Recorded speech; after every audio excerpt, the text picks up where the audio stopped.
What's up, guys? My name is Sammy Adams, and you're watching Disney Channel.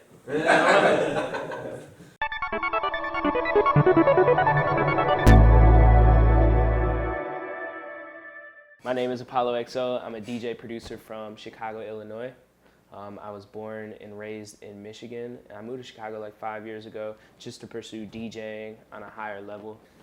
I use a lot of record pools, but to get all the records that not every DJ has, or maybe not a lot of other DJs have, I use SoundCloud a lot, man. I really dig through SoundCloud. I spend like at least an hour or two a day just on SoundCloud listening to music and searching for new things based on the people I follow and then the people that they follow and things that everybody reposts. And then I use record pools like BPM Supreme, Headliner. To me, it's really important because that makes me sound different than other DJs, and I think that's why I am where I am, because I sound a little different. I'll obviously still play like the Cardi B's and the Drake's records, you know, every now and then, but I think if you're not digging for music, you're stuck only playing that music, and you're not really finding or opening yourself up to anything else. Man, it's so hard because every set's different. If I'm walking into a huge club set at like Tao, I obviously want to come in with like a lot of energy and, you know, keep the energy as high as possible for as long as I can. So I'll try to, you know, gather up a few records, and I really put it all together in my head, and I'll like throw songs that I want to play throughout the night in a crate in my laptop, but I don't usually ever organize them. Like, I'm gonna play this record, then this record, then this record. You know, your mood can change, or like the crowd's mood can change, and I think if you're stuck to a set list, then that's how a lot of DJs flop out, man, and just like, you know, end up failing. It's the most important thing. I think planned out sets are cool if you're playing like an hour and you're somebody like Skrillex or Diplo or somebody like that, that people are coming to see you and hear what you're gonna play. But I think it's super important. That's one of the most important parts of DJing, and I think the hardest part to learn. You can learn all the technical stuff, you know, in a year, maybe even a few months, but you might not know how to read a crowd still, you know. So this mix that I just recorded is the reboot mix for my Bang This mixtape, which I actually launched 5 years ago when I moved to Chicago, and I was doing a mix twice a month. Then I just kind of stopped doing it, kind of fell off because SoundCloud started taking everybody's mixes down. It was around that same time when they went through that whole thing. I kind of wanted to emulate how I DJ, where it's mostly electronic, but there is hip hop in there. There's like some hip hop remixes and stuff like that. Or there are friends that my songs, or there's songs that my friends have made. I'm starting to think that it's important again, because obviously I went 3.5 years without doing these mixes. But I think it's pretty important to keep doing these mixes just so people know that you're still finding music, or like they're not only hearing you in the club, you know, because this mix is definitely different than a club mix that I would do, you know, because there's not necessarily anybody in front of me that I was like party rocking to, I mean, except for you guys, you know, that we're like sitting here. So I'm not pressured to play records for an audience. So I think that when you do these mixes, it's a little easier for the DJ to really show what they want to do.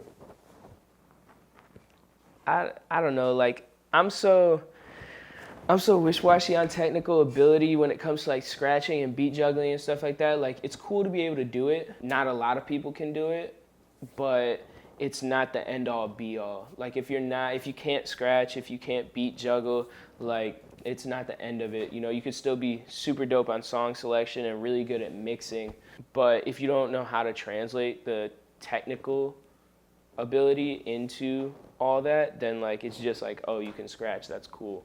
I think it's better to record a mix live because you get more of a feeling out of it, you know? If there's nobody here in front of you and you're not necessarily recording for anybody, you at least have to be able to make yourself dance with the mix. If you do that in Ableton, unless you're standing up, or you know, you can't really bounce around and dance, you don't really get that same feeling. You might be like, oh, okay, this is cool, but like you want people to have that same feeling that you're having when you're recording it.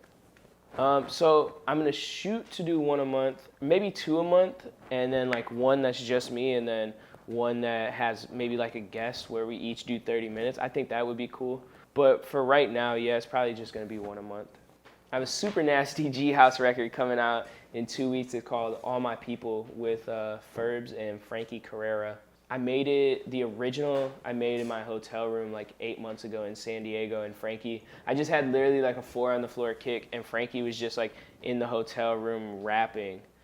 And he was like, all my people in the front, all my people in the back. And I was like, whoa, stop, re-say that. And like we recorded it on the iPhone in the hotel room, and then like 8 months later we're like putting the record out. So DJing's way different than producing, because like they definitely help with each other though. Like being a DJ helps me be able to produce, because I like get a certain feeling, or I know how I want a club to play out when it's in the record. I know how I want the crowd to move when I'm like producing these records. But they're definitely different in the aspect of, one, you're playing music for people and you're like making them dance, or you have to like, you know, make them dance or like at least enjoy themselves in an establishment or wherever you're DJing at.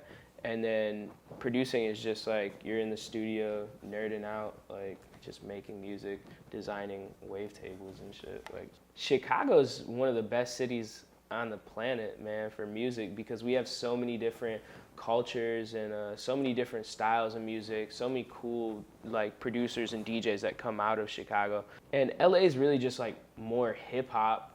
They, you know, they go to the club and want to look cool in the club and buy bottles and just stand around and see who has the best fit. Where in Chicago, like, you know, people still buy bottles and like stand around, but like it's more dancing and not trying to look cool. There's been a definite change. So I started doing clubs I started going to clubs in 2013. So that was right when like the EDM bubble was super like at its max. I just feel like people, like the new generation or people in general, don't want to go out and spend a $300 or a 300% markup in clubs anymore. They want to actually like turn up to music. It got so broy so fast because it's not something like chicks can like turn up to. I feel like girls don't want to listen to dubstep all the time, so it's just a bunch of dudes like, yo, collab bro. Releasing records, getting all the records that I have sitting on my laptop done and out, DJing, still touring, and just seeing how far I can like travel. I think my next thing after music is like motorcycle racing, professional motorcycle racing, like MotoGP. So both my parents have bikes. I always liked them as a kid growing up too. And then one day my dad just like showed me how to shift the motorcycle and was like, all right, let's go. And so he like took me out on the road, and ever since then I was just like, if I'm not on a motorcycle, I'm not happy. Like that type of thing. Like I love bikes. And then I got into the racing part of it because I have a friend who also does it, and he was telling me about it, and it just got so interesting to me. And then I started watching like motorcycle races and just like how fast they go and how much skill and time goes into the bikes and like everything like that. It's real similar to Formula One. I want to open a custom bike shop, like build custom bikes, work on bikes. That would be super tight, I think. Releasing records, getting all the records that I have sitting on my laptop done and out, DJing, still touring, and just seeing how far I can like travel. I like Battlefield, not the new Battlefield, Battlefield 4, Apex, but those are the two right now that I play pretty consistently. I do. I would love to do like game sound for video games, or like sound design for a video game, or just like even like the music programming. Like Skrillex did the Kingdom Hearts theme song. I think something like that would be super cool to do. Not really. I mean, there's a few that, like the EXO one is obviously like In My Name, pause, rewind, fast forward. That's obviously for like music, but most of them I just got them because I like them, you know? I don't think every tattoo has to have a story. Oh, I can't do that. So I was in the club. This was when Drake was on his Summer 16 tour with Future, and this was in Chicago. It was a concert. He did 2 concerts in Chicago, and the second one, which was the final one, he brought out Kanye, which was like super dope. And so I go to a club afterwards, and it's this club called Prism, and they were having Drake host there that night after the concert. And so I'm in the DJ booth, and they have like a room upstairs that's almost like a VIP room, but it's kind of like a separate club. So I'm walking down the stairs, and In is like walking, like Drake's walking in right here, and I was like, oh, that's cool, that's Drake. So like I'm kind of following their group up the stairs because I was already going to the other spot. And then I turn around, and Kanye West is right behind me with Scottie Pippen. And so I was like, yo, play it cool, dog, play it cool. So I like spent the night like turning up with like Kanye and Drake. Yo, if you love my music, thank you. I love you too. Yeah, and stay tuned for the new releases. Hopefully I don't disappoint. You can find me at www.apolloxo.com, or you can find me on Instagram at apolloxo.